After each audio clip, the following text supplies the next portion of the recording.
We are back again here with some more updated NHL trade rumors. There is tons of speculation around the NHL.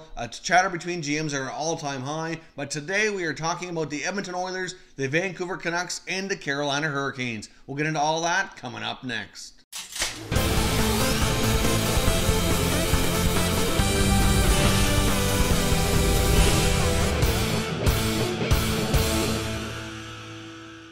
So welcome back here to Top Shelf Hockey. Now, as I mentioned, we have a lot to cover today. A lot of interesting NHL trade and free agent updates to discuss in today's news here. I want to get started, though, with the Edmonton Oilers and the saga that's become here with young forward Jesse Puljujarvi. Now, of course, as we know, he was the 4th overall pick a few years ago and has struggled with his development here so far. He and his agent have officially let the Oilers know that he will not play for the Oilers next year. He has demanded a trade, and if he does not receive a trade, he's just going to go back and play in Europe instead. Now, his entry-level contract has come to an end here, so he does not have a contract. The Oilers could choose to offer a qualifying offer to him based on him being an RFA, and they very well may extend the offer, but it's expected that he won't sign it and that he's going to wait to see if a trade can be made here, and if not, he will go back and sign and play with a European team somewhere, probably in Finland, but hard to say exactly where, but that's just my guess based on where he's from. However, if he signs a qualifying offer, he can't go sign with a European league if he's under NHL contract,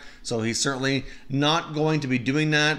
So we'll see here. Ken Holland is basically, as far as we know, has let them know that he'll try his best to accommodate a trade, but he's not just going to give him away, that he's going to try to find a deal that makes sense for the Oilers, or he's going to hang on to him and not make the deal. It's believed by Oilers reporter Ryan Rishaug that they likely would like a top 9 forward who can play right away. Ideally, somebody on the younger side of things here, but certainly no guarantee who they get or where Puljujarvi could go. But I know a couple of suggestions that came up pretty much immediately amongst a lot of people online was the Winnipeg Jets and the Carolina Hurricanes. And a lot of that has to do with the fact that Puljujarvi could be linked to some other top Finnish hockey players who he's played with here in the past. Obviously, you got Patrick Laine on the Jets. You got Sebastian Aho in Carolina. Of course, he played a lot with Aho before and the juniors and certainly had a lot of chemistry there. So certainly something that we might see happen. Carolina Hurricanes have a lot of good prospects and younger players themselves, draft picks as well. So could the Carolina Hurricanes,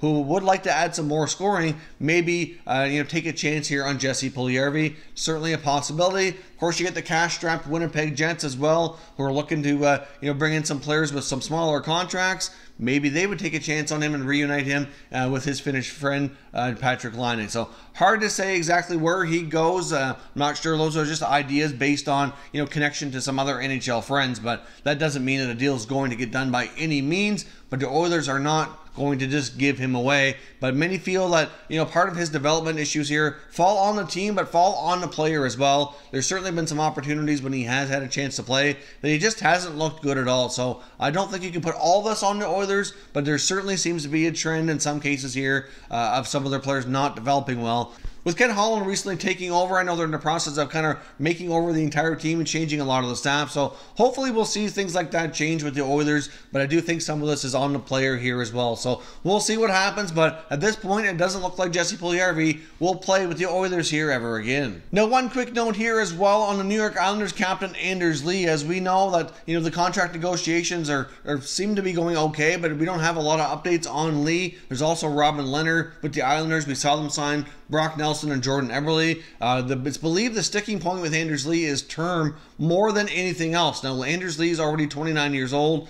He's looking for the longer 7-8 year deals, and it looks as though Lou Lamoriello and the Islanders are a little bit reluctant to go that long term. At least that's what we're hearing is the sticking point. So I guess we'll see on that. But it is believed that if Anders Lee makes it to the free agent interview period and into July 1st unsigned, the one team that would be very interested in him would be the Chicago Blackhawks. Now, the Blackhawks certainly had their moments last year when they looked really good. At the same time, though, they had their moments when they didn't look so good at all, and they certainly do need to continue retooling here, and I think Stan Bowman has enough flexibility now that he could certainly look to add a player like Anders Lee. I'm not sure exactly what kind of terms they would offer to Lee and if they could get the job done, but there is a lot of speculation out there that if Lee makes it to free agency, they expect the Hawks to at least be talking to him and consider making that signing. Jumping over next to the Carolina Hurricanes, we had information from GM Don Waddell suggesting that he may have a very difficult time, and it may not happen at all, for him to sign both of his goaltenders that they had last year, and Peter Mrazek and Curtis McElhinney. He did indicate it's quite a possibility that neither could be back, and they may have to go in a different direction here. Obviously, contract negotiations with both apparently haven't gone the best. Now, as far as McElhinney goes, he's older, he's a backup. I don't think the contract negotiations would be too bad with him, but at the same time, they do have their starting goalie from the Charlotte Checkers team in the American League, who probably deserves an opportunity here as well. So they probably don't need to really keep both of them, and it would make sense to try to retain Mrazek over McElhinney, just because of the age difference, obviously. I know McElhinney played well for stretches at times and can be a starter too when called upon, but at the same time, you don't want to be tied too long to an older goalie like that.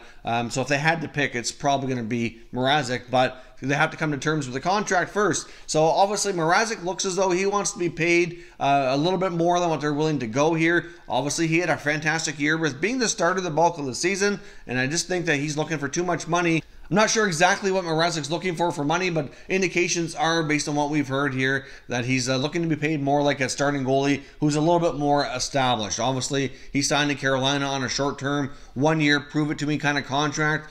He certainly had a solid year. The Canes certainly bounced back, got into the playoffs, had a good run in the playoffs. But still, it's only one season. He had, a few years of struggles and inconsistency before that. So there certainly seems to be a bit of a divide there. But it's not a foregone conclusion that he won't return to Carolina. But if he makes it to free agency, explores the market, and he's just not getting the return and the contract offers that he's hoping for, he very well could circle back, come back to Carolina, and certainly work out a deal that's more preferable to both sides here. If you take a look around the NHL, I just don't expect a ton of goalie movement. There's not that many teams looking for starting goaltenders. The one team that comes to mind, though, would be the Columbus Blue Jackets. Obviously, he's probably aware that Sergei Bobrovsky more than likely is not returning. I think it's almost 100% that he's not returning. So there's going to be an opening in Columbus. Maybe he feels with all their cap space, given the fact that Bobrovsky, Panarin, Duchesne, all these guys might walk, the Jackets likely have a ton of cap space and very well might overpay to bring him in if they're kind of in a situation where they need to do that. So he very well might be holding out for that potential offer, because really, if you look around the league, there's a few teams that are likely going to go with a 1A, 1B next year and don't have all that settled yet, but there's not many opportunities for a starting goaltender to just jump in and be the guy right away. So I guess we'll see what happens here. The Florida Panthers are a team, but they're expected to go after Bobrovsky, which opens up Columbus. Outside of that, I'm not sure what opportunities there would be for Mrazek to be the main starter, kind of more on his own. Obviously, Carolina views him to be more of a 1A, 1B, like a tandem type of guy, and he might feel differently. But if the offers are not there for the money he's looking for, wouldn't be shocking to see him return to Carolina. But as of right now, Don Waddell might have to go in a different direction here and have a different goalie tandem next season. Now the latest on the Vancouver Canucks. They're a team that's been in the rumor mill quite a bit here. Obviously, they're hosting the draft coming up here tomorrow evening.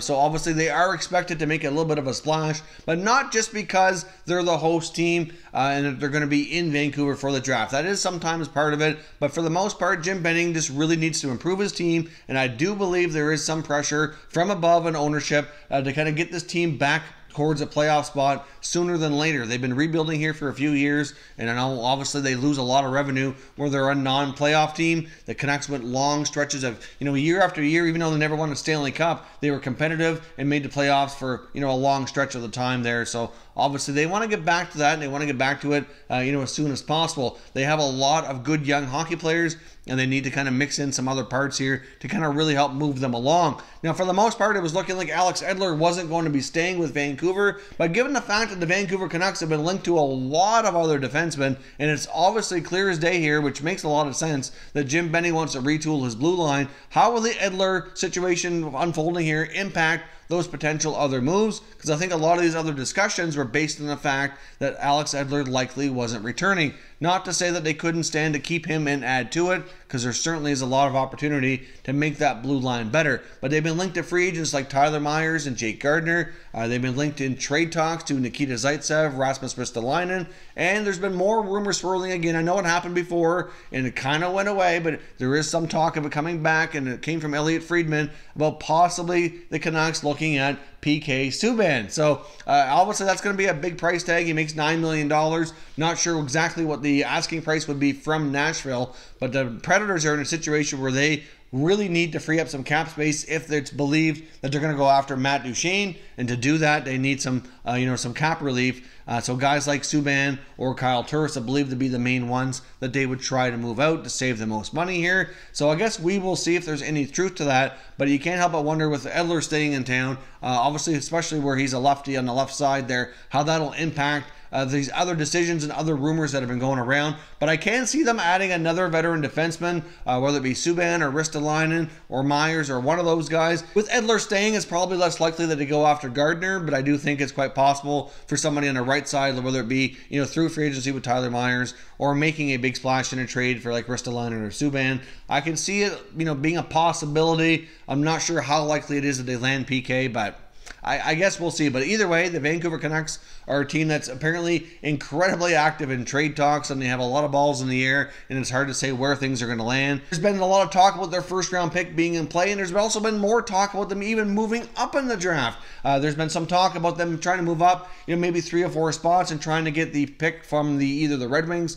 or the Buffalo Sabres at 6 and 7. So could they possibly, package their pick with something else for an opportunity to move up? It certainly would not be totally shocking here. If you take a look at the draft prospects, and if you missed my mock draft, I'll put a link to it up here in the YouTube cards. In my opinion, if you take a look at picks like 5 down through like 10 or even down to 13, 14, there's a lot of comparable players that there's not a huge deal of difference on. So depending on who the Canucks prefer, I can see them maybe trying to make that move. But all the mock drafts I've done, I've had the Canucks taking it forward, and I realized that they really could use another solid blue chip, blue line prospect.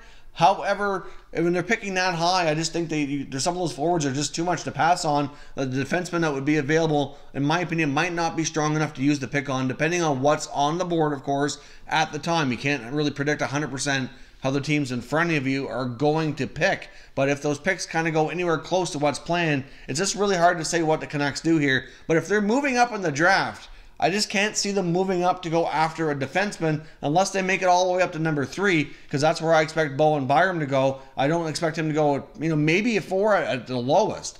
So if they're only looking at trading up to like 6 or 7, to me, that tells me that they'd be kind of zoning in on a particular forward that they're really hoping to land here. So I guess we'll see. The Canucks are going to be a very interesting team to watch here over the next couple of days, and I would not be shocked when we get to Friday evening at the first round of the NHL Draft that they make a big splash here and make at least one significant trade. So let me know your thoughts down in the comment section. What do you expect from the Canucks here? All kinds of talk, all kinds of speculation, but I'd love to hear what you think they should do down in the comments. If you're new to the channel, I hope you consider subscribing. We cover all 31 NHL teams, and there's plenty of content here for all hockey fans to enjoy. So subscribe for more content just like this one, and stay tuned for plenty more videos. There's going to be all kinds of news, talk, and speculation around free agency and trade rumors, so stay tuned for that. Thank you for watching, and I will catch you next time.